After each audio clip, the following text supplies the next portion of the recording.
Salut à tous, c'est le fils de Bulle. Depuis quelques dizaines d'années, une nouvelle tendance envahit les rayons de nos libraires, emboîtant le pas au fameux roman graphique dont on avait parlé il y a quelques semaines. Je veux bien évidemment parler des BD documentaires, des BD de reportage, de témoignages, de vulgarisation, etc. etc. Et ça me fait me poser une question. L'objectif de ce genre de BD, qu'elle soit historique ou biographique, c'est de nous présenter une information ou une vérité de manière ludique. Il y a dans ce genre une réelle recherche de la justesse. Ces auteurs essayent de s'approcher le plus possible des faits. La plupart du temps, ce travail s'accompagne d'une lourde période de recherche durant laquelle les auteurs écument les sources et les recoupent. Parfois même, les auteurs vont directement sur le terrain pour recueillir des témoignages, interroger des experts, ou bien pour construire leur propre documentation, en prenant des photos des lieux par exemple. C'est une nécessité. La BD documentaire se doit d'être le plus proche possible du réel. D'ailleurs, dans un article de Gronstein, ce dernier cite une certaine Danielle Alexandre Bidon, oui son nom est rigolo, qui nous dit « Les images des BD frappent davantage l'imagination que les ouvrages des historiens. Elles laissent des souvenirs indélébiles que le discours académique a le plus grand mal à combattre. » On voit bien dans cette citation le devoir de vérité que les auteurs doivent offrir à leur public, d'autant plus dans un documentaire, puisque l'œuvre va participer à forger la représentation du monde que se fera ensuite le lecteur. Ok. Jusque-là, vous me suivez. Mais, en même temps, une BD c'est avant tout une œuvre d'art, et en tant que telle, son but est de provoquer des émotions, et non d'être un support didactique. Il peut l'être bien sûr, mais il faut bien admettre que l'œuvre ne peut jamais se résumer à son rôle de documentaire. Ce dernier va devoir se soumettre au dessin, à la narration bédesque. Il va devoir s'adapter tant bien que mal à son support. Il y a une réelle différence entre un article journalistique se voulant plus ou moins objectif, au moins dans l'intention, accompagné de photographies, et une bande dessinée. Le risque c'est que, au détour d'un dessin survienne une inspiration subite, l'envie de rajouter un détail qui n'existe pas, l'envie de mettre en avant tel élément plutôt que tel autre en lui offrant une mise en page spécifique, l'envie de modifier une citation pour la rendre plus belle, de modifier la chronologie pour rendre l'histoire plus impactante ou mieux rythmée. Bref, le risque c'est que la part artistique prenne le pas sur la part journalistique. Que le documentaire soit déséquilibré, qu'il devienne plus joli que didactique, plus émotionnel que rationnel, ou bien à l'inverse, que le documentaire soit tellement factuel qu'il en devienne désagréable à lire, qu'on s'ennuie en le parcourant. C'est cette question que je voulais interroger aujourd'hui. Est-ce qu'un documentaire doit forcément coller au plus près du réel? Quel est le bon équilibre à trouver entre les sources d'inspiration et les ressources documentaires? Et surtout, comment parler du réel sans dénaturer l'art? Et comment faire de l'art sans dénaturer le réel? Bienvenue dans l'Isée des BD. Générique. Oh, les beaux dessins que t'as fait des beaux dessins. Astérix, c'est pas l'archer de Tobin. Lisez des BD, faites je ne sais quoi, mais... La BD n'est plus ce qu'elle était. Un truc d'une rare indigence et d'une médiocrité inouïe. J'ai horreur de ça. T'as envie de faire de la bande dessinée, t'en fais. Plouf, plouf, plouf. Du très grand art. Avant de vous faire rentrer dans le vif du sujet, j'aimerais vous faire un petit état des lieux de la BD documentaire. Le terme même de BD documentaire est un peu vague, et j'y range pas mal de sous-genres. Pour moi, est une BD documentaire toute BD qui cherche à parler du réel de manière réaliste. C'est une très mauvaise définition, je vous l'accorde. Et pour cause. Une des BD documentaires les plus connues, je dirais que c'est Maus. Maus est une BD témoignage au sujet de la Shoah, dans laquelle Art Spiegelman va raconter au lecteur l'histoire de sa famille telle que son père lui a raconté. Une BD dont tout le monde a déjà parlé en large et en travers, qui a eu le droit à des expositions dans des centres prestigieux. Maus, c'est peut-être la BD qui a légitimé le 9e art auprès du grand public et des autorités compétentes. Si le canon de la BD existait, elle figurait sans doute en première place. Aussi, comme vous le savez sans doute, dans Maus, l'auteur représente les juifs sous les traits des souris, et les Allemands sous les traits des chats, pour bien marquer le rôle de chaque peuple au sein de cette tragédie. Spiegelman utilise donc un outil de narration purement fictionnel, l'animalisation, pour parler d'un sujet on ne peut plus sérieux. Vous voyez donc déjà que les rapports entre réalité et fiction sont ambigus, puisqu'on peut emprunter à la fiction des éléments qui renforcent émotionnellement la partie réaliste de l'œuvre. Puisque l'œuvre est à la fois un témoignage réel et une œuvre d'art, il y a forcément un mélange. C'est loin d'être un mal en soi, puisque l'esthétisation permet de renforcer le message, mais si on parle concrètement, c'est une sorte de délitement de la réalité. Enfin bon, Maus a inspiré tout un tas d'œuvres dont les célèbres Persepolis et l'Arabe du futur. Ce sont aussi des classiques de la BD. Je vous encourage à aller les lire, comme j'ai dit, ce sont des classiques. Personne ne vous demande d'aimer, mais par contre c'est une bonne chose de les connaître, de les avoir lus au moins une fois. À ce trio de tête, je rajouterai aussi les œuvres d'Emmanuel Guibert, dont La guerre d'Alan et Le photographe.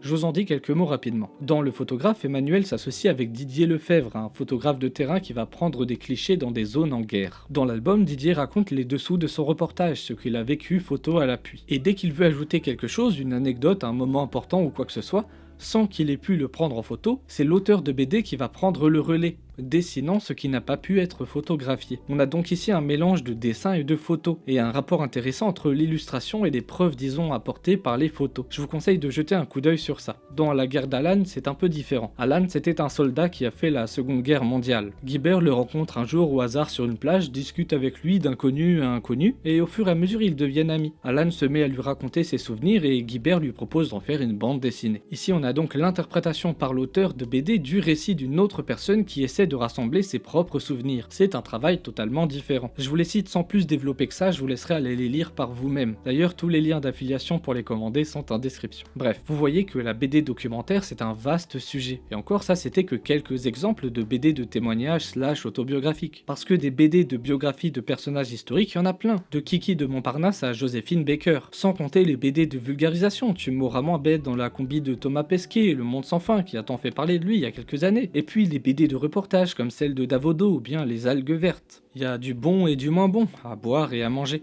Bon, je dois maintenant vous faire une confidence. Je suis pas un grand fan de BD documentaires. J'ai aucune bonne raison de ne pas aimer. C'est juste que ça m'attire pas trop et qu'en général je préfère prendre 10 minutes pour lire un article plutôt que 2-3 heures pour lire une BD. Pourtant, le fait même de passer par le dessin permet l'usage de schémas, ce qui est toujours une bonne chose. Et il y a parfois de très bonnes trouvailles graphiques, je le reconnais bien volontiers. Il y a d'excellentes BD documentaires, mais c'est comme ça. On a tous nos genres de prédilection. Et en art, moi, je préfère qu'on me raconte des histoires, qu'on me fasse ressentir des émotions, plutôt qu'essayer de m'apprendre des choses. En fait, j'ai trop peur que la BD me mente, que je prenne pour vrai une fantaisie du dessinateur, que le scénariste ait passé des éléments sous silence, ce qui arrivera forcément dans une biographie. Une vie entière ne tient jamais dans un seul livre. J'ai peur que ce genre de BD me transmette un faux savoir, ou un savoir incomplet, volontairement ou non. J'ai peur de la frontière entre le vrai et la fiction. J'ai peur que la BD altère mon système de représentation. Rappelez-vous de la citation de tout à l'heure. Ces œuvres laissent des souvenirs indélébiles que le discours académique a le plus grand mal à combattre. Je ne vous demande pas d'être d'accord avec moi, hein. Reconnaissez simplement que ma crainte est légitime.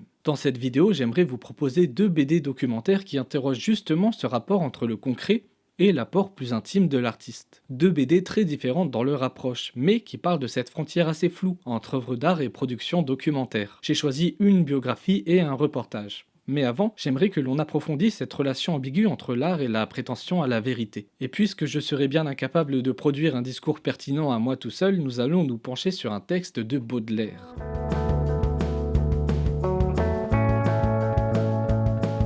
Je cite donc Baudelaire dans ses notes nouvelles sur Edgar Poe. Je vous mettrai bien sûr la source en description. Une foule de gens se figure que le but de la poésie est un enseignement quelconque, qu'elle doit tantôt fortifier la conscience, tantôt perfectionner les mœurs, tantôt enfin démontrer quoi que ce soit d'utile. La poésie, pour peu qu'on veuille descendre en soi-même, interroger son âme, rappeler ses souvenirs d'enthousiasme, n'a pas d'autre but qu'elle-même. Elle ne peut pas en avoir d'autre et aucun poème ne sera si grand, si noble, si véritablement digne du nom de poème que celui qui aura été écrit uniquement pour le plaisir d'écrire un poème. Baudelaire distingue donc l'art pur et l'art utilitaire, le premier étant l'art pour l'art et l'autre l'art en vue d'un objectif extérieur. Selon lui, l'art ne doit pas avoir d'autre but que lui-même. Il ne doit ni transmettre d'informations, ni transmettre de vertus morales, ou en tout cas, ce ne doit pas être sa raison première. L'art ne doit exister qu'en vue de faire exister le beau et de transmettre une émotion profonde, un sentiment de l'âme. Je poursuis. Je ne veux pas dire que la poésie n'ennoblisse pas les mœurs, qu'on me comprenne bien, que son résultat final ne soit pas d'élever l'homme au-dessus du niveau des intérêts vulgaires, ce serait évidemment une absurdité. Je dis que, si le poète a poursuivi un but moral, il a diminué sa force poétique, et il n'est pas imprudent de parier que son œuvre sera mauvaise. La poésie ne peut pas, sous peine de mort ou de défaillance, s'assimiler à la science ou à la morale. Elle n'a pas la vérité pour objet. Elle n'a qu'elle-même. Les modes de démonstration de vérité sont autres et sont ailleurs. Il ne s'agit donc pas de condamner une œuvre qui aurait une morale ou qui nous apprendrait quelque chose. Simplement de dire que, si une œuvre emprunte trop la forme d'un discours scientifique, politique ou moral, alors elle va perdre son rapport au beau et à l'émotion. Pour être caricatural, si dans une BD je lis, si un triangle est rectangle, le carré de la longueur de l'hypoténuse est égal à la somme des carrés des longueurs des 2 autres côtés, l'œuvre va perdre une partie de son potentiel poétique puisqu'elle va simplement énoncer une vérité, et non essayer de s'adresser à mon âme dans tout ce qu'elle peut avoir de sensiblerie. On ne lit pas une œuvre quelle qu'elle soit dans le but d'apprendre quelque chose, mais pour vivre une émotion esthétique. L'enseignement doit être secondaire dans l'œuvre pour que l'on puisse parler d'art. Ce n'est pas qu'il soit impossible d'apprendre quelque chose par l'art, mais qu'il faut d'abord et avant tout que l'on ressente quelque chose à son contact. La science est du domaine de la raison, l'art est du domaine du sentiment. Un traité de mathématiques n'est pas une œuvre d'art, c'est une œuvre de science. Je poursuis. La vérité n'a rien à faire avec les chansons. Tout ce qui fait le charme, la grâce, l'irrésistible d'une chanson enlèverait à la vérité son autorité et son pouvoir. Froide, calme, impassible, l'humeur démonstrative repousse les diamants et les fleuves de la muse. Elle est donc absolument l'inverse de l'humeur poétique. L'intellect pur vise à la vérité, le goût nous montre la beauté et le sens moral nous enseigne le devoir. Ainsi, le principe de la poésie est strictement et simplement l'aspiration humaine vers une beauté supérieure, et la manifestation de ce principe est dans un enthousiasme, une excitation de l'âme. Enthousiasme tout à fait indépendant de la passion, qui est l'ivresse du cœur, et de la vérité, qui est la pâture de la raison. Je pense que le texte est suffisamment parlant pour m'épargner le fait de devoir le paraphraser de façon maladroite. Et, je le dis sans embâche, je suis plutôt de l'avis de Baudelaire. Pour moi, l'art doit avant tout viser le beau, s'adresser à nos passions, et non nous enseigner quoi que ce soit. Parce que le discours explicatif blesse l'art en essayant de le faire entrer quelque chose d'objectif dans un domaine qui justement est purement subjectif. Cela étant dit, il me semble que ça relève aussi d'un idéalisme esthétique. Il est bien évident par exemple qu'un discours philosophique perd une partie de sa logique interne lorsqu'il devient une œuvre. Par exemple, le discours politique de One Piece sur l'oppression des peuples nous en apprend beaucoup moins sur le sujet qu'un livre de traité de politique. A l'inverse, il est évident que l'on va moins être touché par Tu mourras moins bête, œuvre de vulgarisation, que par L'être perdu, une œuvre purement émotionnelle. Mais les choses ne sont pas toujours aussi simples que ça. Maus, par exemple, est à la fois une œuvre de démonstration, c'est un témoignage qui a pour but d'enseigner la réalité de la situation juive, et une œuvre émotionnelle, puisqu'elle cherche à nous faire ressentir le point de vue juif. Autre exemple, Les Ignorants de Davodo, qui cherche à nous en apprendre plus à la fois sur la création d'un livre et sur la conception du vin. Et si elle est pleine de discours démonstratifs, elle se base surtout sur la relation qui va se créer entre les deux personnages, l'auteur de BD et le viticulteur, qui vont échanger sur leur métier et tisser entre eux quelque chose d'intime. Il y a un mélange à la fois d'enseignement et d'émotion, tout en ayant une volonté de recherche esthétique. Plutôt que d'asséner des vérités sur l'art de façon péremptoire, on ferait mieux de les traiter au cas par cas. Enfin bref, moi vous le savez, ce que je cherche dans la BD, c'est pas qu'on m'apprenne des choses. Moi ce qui m'intéresse, c'est qu'une œuvre interroge mon âme. Or, il y a 2 bandes dessinées documentaires qui ont réussi cet exploit. Bon, en vrai, il y en a beaucoup plus que ces 2-là, mais c'est d'elles dont je voulais vous parler aujourd'hui. C'est parti.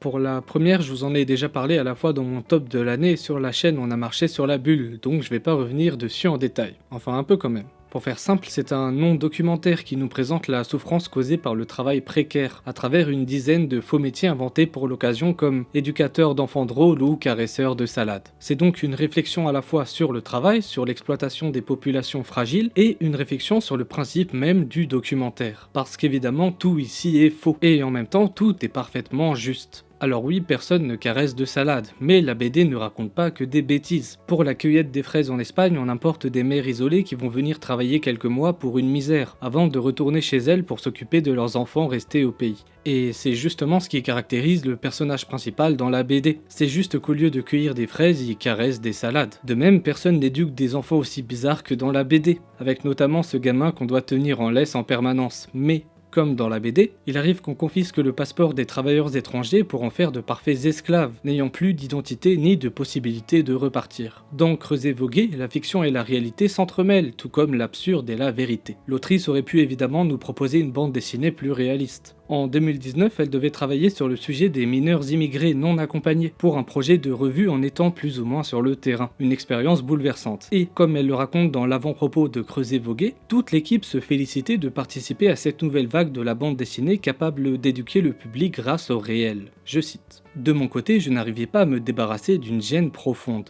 C'était ça le réel, dessiner un zodiaque surchargé en pleine mer, surmonté d'un texte contenant des chiffres. C'était ça la réalité d'une traversée de la Méditerranée, et aussi, à partir du moment où ce récit était retranscrit par moi, qui n'ai jamais traversé la Méditerranée en zodiaque, le prisme ne pouvait plus être celui du réel, mais seulement celui de mon interprétation personnelle de l'expérience d'un autre. J'aurais voulu assumer clairement cette subjectivité, la fausseté de la retranscription, ma présence incongrue dans cette histoire, mais ça ne semblait pas coller avec l'objectif de vérité tant attendu. C'est pour ça qu'elle se lance dans Creuser voguer. Elle cherche un exutoire, une façon de se moquer de ces bandes dessinées qui prétendent parler du réel. Alors elle limite leur fonctionnement, leur pavé de textes imbitables, les chiffres qui ne disent rien, et invente sa propre réalité. Sauf qu'en faisant ça, ce qu'elle avait pas prévu, c'est que l'art prendrait le dessus, et que sa BD qui parle du faux est sans doute 10 fois plus touchante que toutes les BD qui parlent du vrai. Même pire, sa BD qui parle du faux est sans doute 10 fois plus proche de la vérité que bon nombre de documentaires qui chiffrent sans s'émouvoir. Parce que le réel, finalement, c'est aussi par l'empathie qu'il passe. Et l'empathie demande parfois de mentir un peu pour améliorer l'histoire. pour transformer un témoignage en scénario. Le réel, ce n'est pas que les chiffres et le côté factuel, c'est aussi la manière dont se vivent concrètement ces expériences, les émotions qu'elles suggèrent. Et en inventant ces métiers farfelus, Delphine met en réalité en avant la souffrance réelle des travailleuses. Notre empathie se tourne vers ces personnages de papier, qui font des métiers loufoques, puis se transfère vers les êtres humains véritables qui vivent des situations similaires dans le vrai monde. Et comme le dit Delphine, la seule liberté que j'ai prise par rapport à la réalité, c'est que si mes histoires ne sont pas toujours drôles, la réalité est assurément bien pire.